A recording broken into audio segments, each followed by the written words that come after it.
So guys, मैं हिमांशु कुमार और मैं स्वागत करता हूं आप सभी का हमारे चैनल स्टूडेंट मित्र पर साइकोलॉजी के पार्ट 2 में आप सभी का स्वागत है।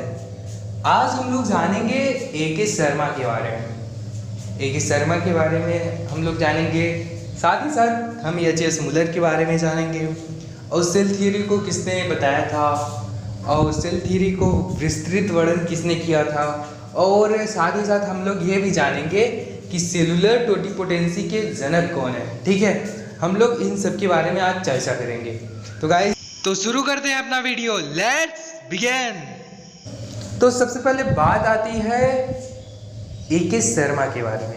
ए.के. शर्मा के बारे में हम लोग जाने क्यों, तो सबसे पहली बात, ए.के. शर्मा जो है उनका पूरा नाम अर्जुन कुमार शर्मा है। ठीक है, और दूसरी चीज़ ये है, ये फादर ऑफ द इंडियन साइटोलॉजिस्ट हैं, यानी कि अगर ये इंडियन हैं तो इनके बारे में थोड़ी बहुत जानकारी हमको याद रखनी होगी। तो बात आती है ए.के. शर्मा ने ऐसा किया क्या था जिसके कारण इनको हम लोग याद करें। पहली चीज़ तो ये फादर ऑफ साइटोलॉजिस्ट हैं, ये तो हम भी जानते हैं, लेकिन ये इन्होंने साइटोलॉजी के क्षेत्र में किया क्या है, ये क्या थे। ठीक है, तो आप सभी को मैं बता देना चाहता हूँ, इन्होंने सेल बायोलॉजी, साइटोजेनेटिक्स और साइटोकेमिस्ट्री के बारे में बहुत अच्छी तरह जानते थे, इसलिए ये क्या क्या हुए, साइटोजेनेटिक्स्ट, सेल बायोलॉजिस्ट और साइटोकेमिस्ट थे। तो आगे बढ़ते हैं हम लोग। आगे ये है कि बात आती है एच.एस. मुलर की। एच.एस. मुलर कौन है? देखो, हम लोग साइटोजेनेटिक्स के बारे में जानते हैं, तो साइटोजेनेटिक्स के जो जनक हैं, फादर ऑफ द साइटोजेनेटिक्स, वो कौन है? एच.एस. मुलर। एच.एस. मुलर कौन है? साइटोजेनेटिक्स के फादर हैं। ठीक है बच्चों, तो बात आती है स्लाइडर और स्वान की। स्लाइडर और स्वान ने सेल थियरी दिया। अब सेल थियरी क्या है, सेल थियरी को हम लोग जानेंगे आगे। ठीक है, बस इतना आप लोग अभी जान लो कि सेल थियरी को किसने दिया था, वे हैं स्लाइडर और स्वान। ठीक है, और सेल थियरी को और ज़्यादा बड़ा किसने किया था, एक्सटेंड किसने किया था, तो वो कौन है? वो रुडोल्फ विर्चो है। कौन है? Rudolf Virchow. यानी कि मैं आपसे को कह दूँ कि HS. Muller coined the term cytogenetics and cell theory was given by Schleiden and Schwann. ठीक है, सेल थियरी को किसने दिया? स्लाइडन और Schwann. And cell theory was extended by Rudolf Virchow, और सेल थियरी को विस्तृत किसने किया? वो रुडोल्फ विर्चो जी थे। देखो, मैं जी शब्द का प्रयोग कर रहा हूँ, इसका मतलब मैं उनको कितनी रिस्पेक्ट कर रहा हूँ ना मेरे प्यारे बच्चों जी। तो बात आती है सेलुलर टोटिपोटेंसी की, थोड़ा इसके बारे में भी जान लो। सेलुलर टोटिपोटेंसी के बारे में किसने बताया था अपने को? हैबर-जेंडर्थ। हैबर-जेंडर्थ ने सेलुलर टोटिपोटेंसी के बारे में बताया। तो सेलुलर टोटिपोटेंसी को हम लोग आगे बढ़ेंगे। फिलहाल मैं सेलुलर टोटिपोटेंसी के बारे में थोड़ा सा आपको बता देता हूँ कि सेलुलर टोटिपोटेंसी है क्या। देखो, सेलुलर टोटिपोटेंसी में क्या होता है my dear student, cellular totipotency में क्या होता है, जैसे मान लो हमने एक टिश्यू लिया। ठीक है, टिश्यू जैसे मान लो एक गाजर का है, गाजर को थोड़ा काट लिया तो उसमें उसका टिश्यू तो होगा ही। तो टिश्यू को हमने लिया और एक कल्चर मीडियम में उसको डाल दिया। ठीक है, तो कल्चर मीडियम में डालने के बाद उसमें क्या बन जाएगा? कैलस बन जाएगा। ठीक है, फिर उस कैलस को निकाल के तीसरे वाले कल्चर मीडियम में डाल दिए, फिर उसमें क्या होगा? उससे रूट निकलेंगी, जड़ें निकलेंगी। ठीक है, तो इनके निकलने के बाद हम लोग इसको दूसरे मीडियम में डालते हैं, फिर उसमें क्या होगा? उसमें लीफ निकलेंगी, स्टेम वो निकलेंगी। ठीक है, फिर उसके बाद उसको हम जाके कहीं और लगा सकते हैं। तो ये है एक टिश्यू कल्चर, इसको हम लोग क्या कहते हैं? सेलुलर टोटिपोटेंसी भी कहते हैं। तो सेलुलर टोटिपोटेंसी में आर्टिफिशियल ब्रीडिंग हो गई और वायरस फ्री प्लांट बनाने के लिए काम आता है। ठीक है, टिश्यू कल्चर के लिए काम आता है। तो ये सब इस चीज़ों में सेलुलर टोटिपोटेंसी बहुत ज़्यादा इन्वॉल्व रहता है। तो हम लोग बात कर रहे हैं सेलुलर टोटिपोटेंसी के बारे में बताया किसने था? तो सेलुलर टोटिपोटेंसी के बारे में बताया था हमारे प्यारे वैज्ञानिक हार्वर्ड जैंडट ने बताया था। ठीक है, तो मुझे लगता है आप सभी को इनके बारे में अच्छे से नॉलेज हो चुका होगा और मुझे लगता है ये सभी याद भी हुए होंगे। हर्ट कौन थे? साइटोलॉजी के नाम दिए थे। और रॉबर्ट कौन थे?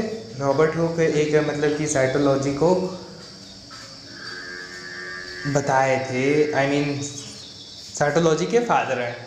फिर उसके बाद बात आती है किसके बारे में? स्वान के बारे में। स्वान ने मॉडर्न साइटोलॉजी को बारे में बताया, मॉडर्न साइटोलॉजी के फादर हैं। ए के शर्मा कौन है? इंडियन साइटोलॉजिस्ट है। एच एस मुलर कौन है? एच एस मुलर ने साइटोजेनेटिक्स के बारे में बताया। और स्लाइडेनसन कौन है? सेल थियरी के बारे में बताया। सेल थियरी को एक्सटेंडेड किसने किया? रुडोल्फ विर्चो ने। फिर उसके बाद बात आती है हार्वर्ड जैंडट की, जिन्होंने सेलुलर टोटिपोटेंसी के बारे में बताया। तो माय डियर फ्रेंड, हार्वर्ड जैंडट को अच्छे से याद कर लो और जितने भी वैज्ञानिक का नाम मैंने आप सभी को बताए हैं वे अपने दिमाग में अच्छे से बिठा लो। अब हम लोग जानेंगे सेल के बारे में। ठीक है, तो सेल के बारे में थोड़ी थोड़ी जानकारियाँ हम सीखते चलेंगे। और साथ ही साथ गाइस मैं आपसे कह दूँ कि आप लोग एक ही वीडियो देखो, ज़्यादा मत देखो, एक ही देखो, लेकिन हाँ उसका नोट्स बना के उसको एकदम से अपने दिमाग में बिठा के तभी दूसरे वीडियो को देखो। ठीक है, तो शुरू करते हैं। तो सबसे पहले हम लोग थोड़ी सी एनसीईआरटी की लाइन देख लेते हैं, क्योंकि एनसीईआरटी बहुत ज़्यादा आपके लिए ज़रूरी है। क्योंकि अगर आपने एनसीईआरटी को फॉलो कर लिया तो आपको नीट निकालने से कोई नहीं रोक सकता। तो शुरू करते हैं। देखो एनसीईआरटी में क्या लिखा है? When you look around you see both living and non living thing. देखो बेसिकली आप अगर अर्थ को देखो, ठीक है, तो उसमें कुछ चीज़ें लिविंग थिंग्स होंगी, कुछ चीज़ें नॉन लिविंग होंगी। अब जैसे माचिस ले लिया जाए तो माचिस नॉन लिविंग है ऑब्वियसली, और कहीं अगर ह्यूमन बीइंग हो गए जैसे हम आप, तो हम लोग क्या हैं? एक लिविंग थिंग्स है ना। तो क्या लगता है क्या चीज़ है कि हमको और माचिस को अलग अलग किए है? तो हम लोग इसी के बारे में चर्चा करेंगे। अच्छा, आश्चर्य तो होगा ही होगा कि मतलब कि कैसे हम लोग जानते हैं कि ये चीज़ लिविंग है, कैसे चीज़ जानते हैं कि ये चीज़ नॉन लिविंग है। तो उसमें बहुत बड़ा एक रीज़न है, वो सेल का है। ठीक है, तो आगे बढ़ते हैं हम थोड़ा सा। एनसीईआरटी की एक और लाइन है, you must have wondered and asked yourself what is it that makes an organism living और what is it that an inanimate things does not have which an living things has. और बात ये आती है बच्चों कि जैसे हम लोग देखते हैं आसपास अपने कि सबसे पहले क्वेश्चन तो यही उठता है, भैया ये कौन सी चीज़ निर्जीव है, कौन सी सजीव है? ये तो पहले से क्वेश्चन आता है कि कौन से नॉन लिविंग है, कौन सी लिविंग है।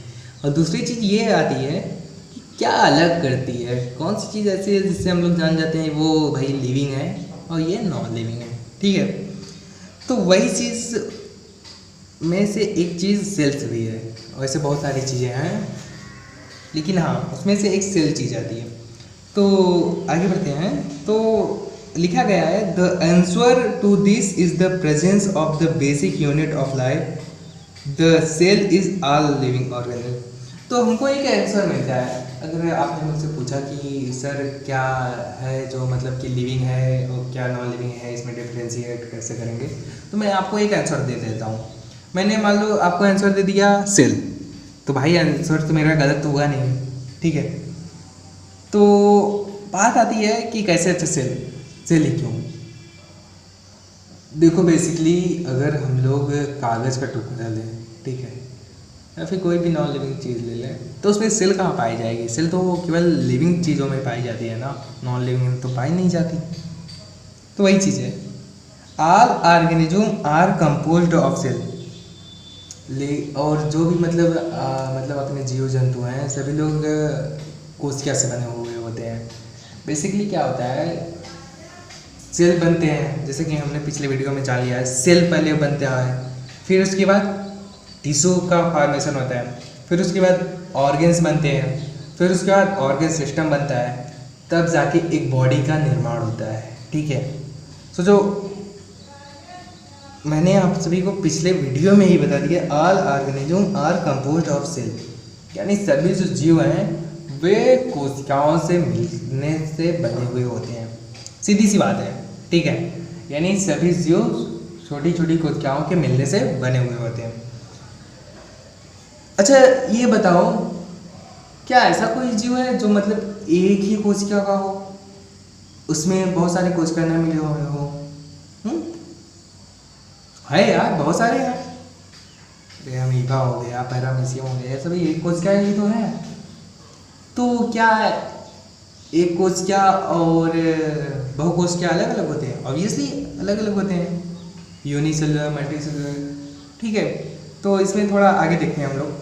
सम are composed of a single cell and are called unicellular. देखो मैंने पहले ही आपको बता दिया कि जो मतलब कि एक ही सिंगल सेल से होते हैं, मतलब उसमें और कोई सेल नहीं है पार्टिसिपेट करता, केवल एक ही सेल रहता है, तो उसको हम लोग क्या कहते हैं?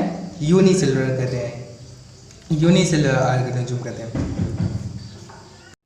लेकिन अगर बच्चों ध्यान दो तो देखो, बहुत सारे सेल्स मिलके एक बॉडी का फॉर्मेशन करते हैं, तो इसको क्या कहते हैं हम लोग? Multi cellular. क्या कहते हैं बच्चों? Multi cellular. जैसे ह्यूमन बींग्स हो गए, हम हो गए, आप हो गए, पेड़ पौधे हो गए, बहुत सारे स्पंज हो गए, सिलेंट्रेटा हो गए, बहुत सारे ऐसे जीव हैं जो मल्टी सेलुलर होते हैं।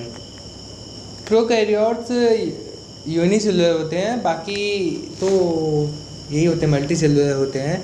मल्टी सेलुलर में क्या होता है बच्चों? इसमें बहुत सारे मतलब कोशिकाएं मिलके एक बॉडी का निर्माण करती हैं। मैंने पहले से आपको ही बताया है कैसे कैसे बॉडी का निर्माण होता है, फिर से एक बार रिवीजन कर देते हैं। सबसे पहले सेल्स होता है, सेल्स कंपोज्ड होके टिश्यू का फॉर्मेशन करता है, फिर टिश्यू कंपोज होके ऑर्गन का निर्माण करती है, फिर ऑर्गन मिलके ऑर्गन सिस्टम का निर्माण करते हैं, और ऑर्गन सिस्टम मिलके एक बॉडी का निर्माण करते हैं। तो इस तरीके से मल्टी सेलुलर बनते हैं। तो आज के लिए बस इतना ही, मिलते हैं अगली वीडियो में। Thanks for watching this video.